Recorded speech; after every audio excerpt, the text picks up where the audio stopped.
we have to sell Graceland. And I just looked at him and I said, that will never happen.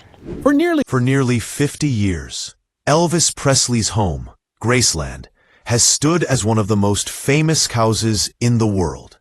Millions of people from every country have walked through its rooms, looked at his clothes, listened to his music, and stood quietly at his grave. To the public, Graceland became a place of celebration, memory, and love. But behind all of that, there was also silence. A deep, uncomfortable silence that surrounded the final years of Elvis Presley's life and the moments after his death. That silence began on August 16, 1977, the day the king of rock and roll was found unconscious on the bathroom floor of his own home. He was only 42 years old. He was rushed to the hospital, but it was already too late. The world was told that Elvis Presley had died from a heart problem, something called cardiac arrhythmia. For many fans, that explanation never felt complete.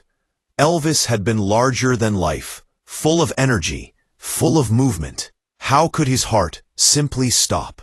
Almost immediately, rumors began to spread. People whispered about his health, his lifestyle, and the people around him. Something felt unfinished, like a story that had been closed too quickly. As days passed, doctors spoke carefully, and official reports were slow and unclear.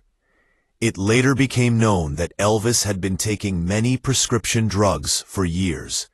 Painkillers, sleeping pills, and other medications filled his system. Some were meant to help him cope with pain and exhaustion. Others were meant to help him sleep or stay awake during long tours. But together, they created a dangerous mix. What shocked many people was that one doctor, who was not even part of the original medical team, publicly said that drugs had nothing to do with Elvis's death. This statement confused both fans and medical experts. Why would someone say that when evidence suggested otherwise? When the full toxicology report was finally released, it showed that Elvis had extremely high levels of strong medications in his body. The truth was painful, and for many, it felt like it had been hidden on purpose to protect his image. Elvis was not just a man. He was a symbol, and symbols are often protected, even when the truth is uncomfortable. The days after Elvis's death were filled with chaos and grief. Thousands of fans gathered outside Graceland, crying, singing, and refusing to believe he was gone. His funeral was massive, emotional, and deeply sad. White cars followed his body through the streets like a royal parade. Famous faces stood beside his family, all of them trying to accept the impossible. Elvis was buried next to his mother, Gladys, the woman he loved more than anyone. But even after burial, peace did not come. Just 2 days later, men tried to steal his body in a strange ransom attempt. It failed, but it terrified the Presley family.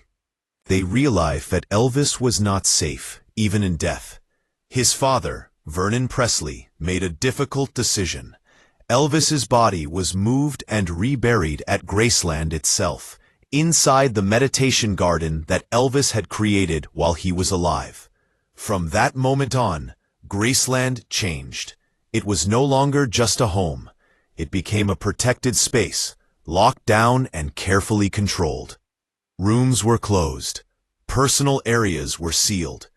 The upstairs, where Elvis had lived and died, was completely blocked off.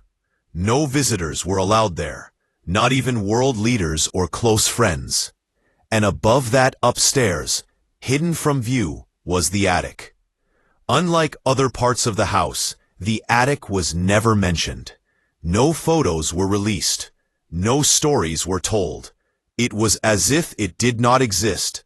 For decades, no one asked publicly about it, and no one answered privately. The silence around the attic became part of the larger silence around Elvis's final years. Why lock it away forever? What was stored there that could not be seen? At the time, many believed it was simply storage. Old boxes, forgotten items, nothing important. But silence has a way of making people wonder, and over the years, questions grew louder.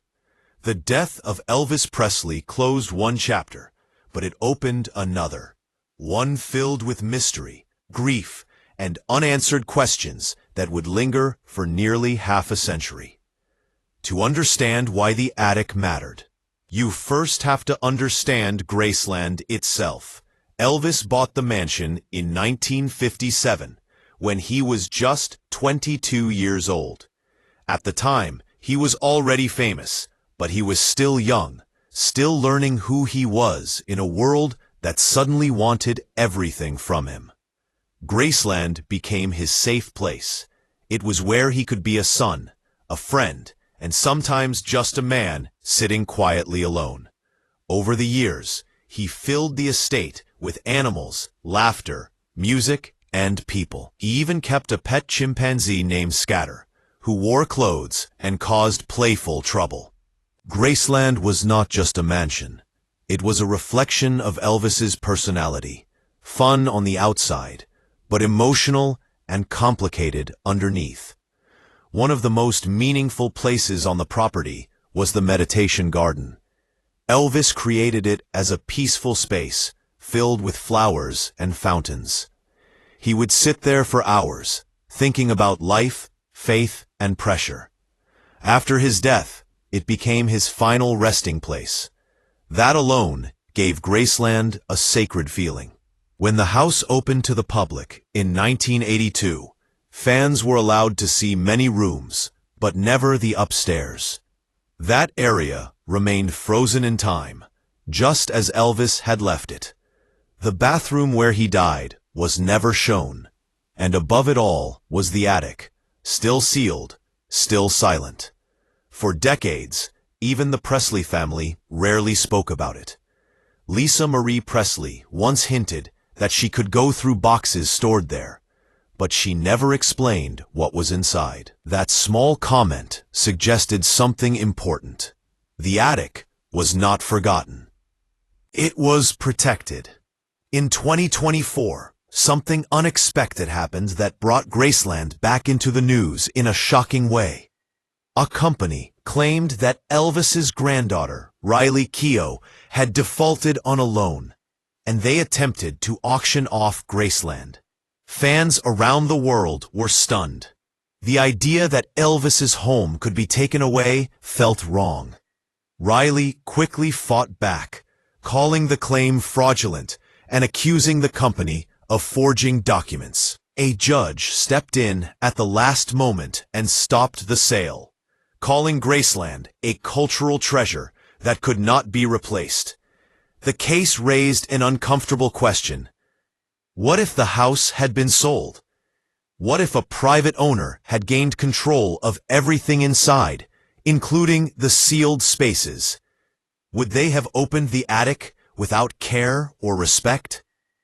Not long after this legal battle, in 2025, something quietly changed. Without press conferences or public announcements, the attic at Graceland was finally opened by archivists. These were professionals whose job was to preserve history, not exploit it. When they stepped inside, they entered a space untouched since 1977. Dust covered everything. Boxes were stacked along the walls. Time seemed to stop in that room. Inside the boxes were handwritten notes, old photographs, stage clothes, fan letters, and personal items. There were childhood toys, letters Elvis never sent, and memories frozen in paper and fabric. One jacket contained a note that said, "Wear this when you need to disappear." It was personal and emotional, suggesting a man who sometimes wanted to escape the spotlight. What they found did not feel like scandal. It felt like grief. The attic was not hiding secrets meant to shock the world. It was holding pieces of a life that had been too painful to share. The reason it stayed locked for so long became clearer. It was not about fear of discovery. It was about protection. The Presley family did not want Elvis remembered only for his struggles. They wanted the world to remember his music, his joy, and his impact. The attic held the parts of Elvis that were too private, too fragile, and too human. And once opened, it showed that the silence was never about hiding lies. It was about preserving dignity. Among all the items discovered in the attic, some of the most powerful were old reel-to-reel tapes. They were labeled simply as practice sessions from 1976. When archivists played them, they did not hear polished performances. They heard a man alone, singing softly, trying ideas, exploring sounds. Elvis sang gospel songs, blues melodies, and even experimented with early electronic sounds. One recording stood out more than the rest. It was a stripped-down version of Unchained Melody. There were no instruments, no backup singers, just Elvis's voice. It cracked, it trembled, it sounded tired, but honest. Many who heard it felt like they were listening to a goodbye. Not planned, not spoken, but felt. It was not about fame. It was about emotion. This recording reminded people that Elvis was still an artist until the end. Still searching, still feeling deeply. Other boxes held unopened fan mail. Letters from soldiers overseas. Letters from parents thanking him for his music. Letters begging him to rest, to cancel tours, to take care of himself. Some of these letters were written months before his death. There is no way to know if Elvis ever saw them. That thought alone is heartbreaking. Mixed among the letters were personal items from his childhood. A worn teddy bear, a Bible given to him by his mother, with pages marked and worn from use. A high school yearbook filled with jokes and simple dreams. These items showed who Elvis was before the world knew his name, before the pressure, before the expectations. They showed a boy who loved his mother, loved music, and wanted to belong. For decades, many people refused to believe Elvis was truly gone. Sightings were reported. Stories spread. Books claimed he had faked his death to escape fame. Some believed he lived quietly under another name. These theories were not always about truth. Often, they were about comfort. Accepting that Elvis died young, tired, and struggling was painful. Believing he escaped felt easier. But the attic told a different story. It did not suggest escape. It suggested exhaustion. It suggested a man who gave everything he had until there was nothing left to give. In the end, opening the attic did not solve every mystery, but it changed the way many people see Elvis Presley. It shifted the focus from myth to humanity, from legend to life. Elvis was not just the king of rock and roll. He was a son, a father, a believer, and a man under immense pressure. The attic did not reveal a shocking secret person. It revealed something more powerful. The truth that behind the music, the fame, and the legend, there was a human being who felt pain, love, fear, and hope. Maybe that is why the attic stayed locked for so long. Some truths are not meant to shock. They are meant to be understood. And now, after nearly 50 years, the world is finally ready to listen. After the attic was opened and its contents carefully studied, one thing became very clear. The items inside did not belong to history alone. They belonged to a family that had lived under the weight of fame for generations. For Elvis's family, Graceland was never just a museum. It was a home filled with memories, both beautiful and painful. Lisa Marie Presley often spoke about how strange it felt to grow up in a place where millions of people felt like they knew her father, yet she knew a version of him no one else ever saw. For her, the attic was not mysterious. It was familiar. It was a quiet place where parts of her father still existed, untouched by cameras, crowds, and opinions. The decision to keep it locked was not made out of fear. It was made out of love. As years passed, the world changed, but Elvis's image stayed frozen in time. People remembered the jumpsuits, the powerful voice, and the wild performances. What they often forgot was how much pressure he carried. Fame followed him everywhere. He could not go outside without being watched. He could not rest without expectations. Even his kindness became a responsibility. The attic showed that Elvis tried to hold on to small pieces of normal life. Childhood toys, personal notes, unfinished ideas, and simple objects reminded everyone that he never stopped being the boy from Tupelo.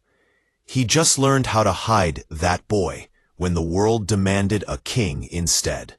For Elvis's granddaughter, Riley Keough, the attic represented something even deeper. She became the guardian of a legacy she did not choose but accepted with care.